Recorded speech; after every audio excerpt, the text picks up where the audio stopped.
Every time there's news about the RBI cutting interest rates, people start talking about lower EMIs, cheaper home loans, and a big boost for the economy. But does a 0.25% cut actually make a difference? Is it just hype, or will you actually feel it in your wallet? Let's break it down in the simplest way possible. Hey everyone, I'm Trishna, a commerce and CA Inter student, and if you're someone who is trying to make sense of finance, just like me, then you're in the right place. In today's video, we are talking about the RBI's latest repo cut, what it really means, how much you can actually save, and whether this is as big as it sounds. Okay, so the Reserve Bank of India just cut the repo rate by 0.25%, bringing it down from 6.5% to 6.25%. Now, in simple terms, the repo rate is the interest rate at which RBI lends money to banks. When this rate goes down, banks get funds at a lower cost, and in theory, they pass on that benefit to customers by reducing interest on loans. And that's why every time the RBI makes a move, the first question people ask is, will my EMI go down? The short answer, maybe. The long answer, well, let's get into it. A 0.25 repo rate cut sounds like a big deal. But in reality, the actual impact depends on a lot of factors. Let's take an example. Suppose you have a 50 lakh home loan at an interest rate of 8.5% per annum for 20 years. Before the rate cut, your EMI would be around 43,391. But if the bank fully passes on this 0.25 reduction, your new interest rate would be 8.25%. And your EMI would drop down to 42,739 rupees. And that's a monthly saving of roughly 650 rupees, which is about 7,800 rupees per year. Now, for a 1 crore home loan, the EMI reduction would be around 1,300 per month or about 15,600 rupees per month.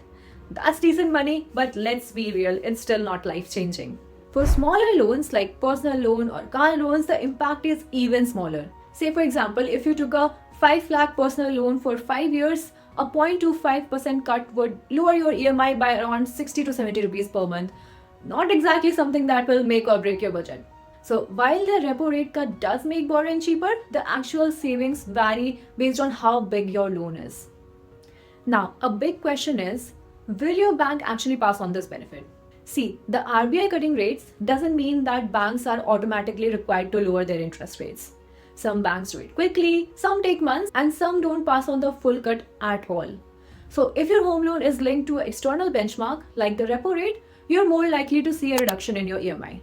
But if your loan is based on the bank's internal lending rate, which many older loans are, you might have to wait a little longer or might not see that much benefit at all. So the question here is that, why did the RBI do this? Over the past few years, they had kept interest rates high to control inflation. But now inflation has started to stabilize a little, and the RBI wants to boost economic growth by making borrowing cheaper. Which means when people borrow more for homes, cars, or business, it creates demand, which helps the economy grow.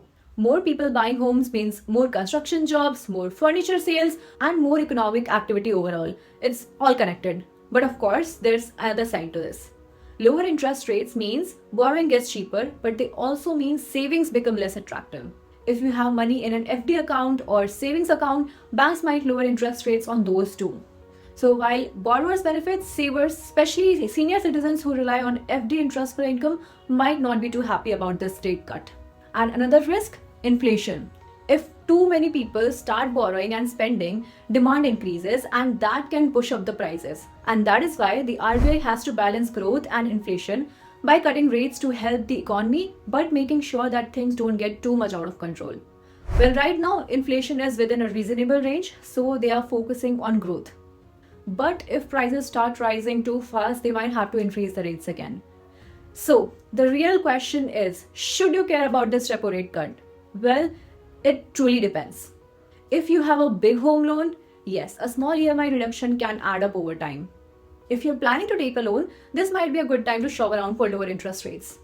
But if you were someone who was expecting a massive drop in your EMI, this might not be as big as the deal it sounds. At the end of the day, a 0.25 repo rate cut is helpful, but it's not a game changer. It's a signal that the RBI wants to encourage spending and investment, but the actual impact on your monthly budget depends on your specific situation. Well, personally, I find it interesting to see how these economic decisions play out. But I also know that for most people, it's the bigger rate cuts like 0.5% or 1% that really make a difference. So, What do you think? Have you ever seen a repo rate cut actually make a big difference in your life? Or does it just feel like technical news that doesn't change much?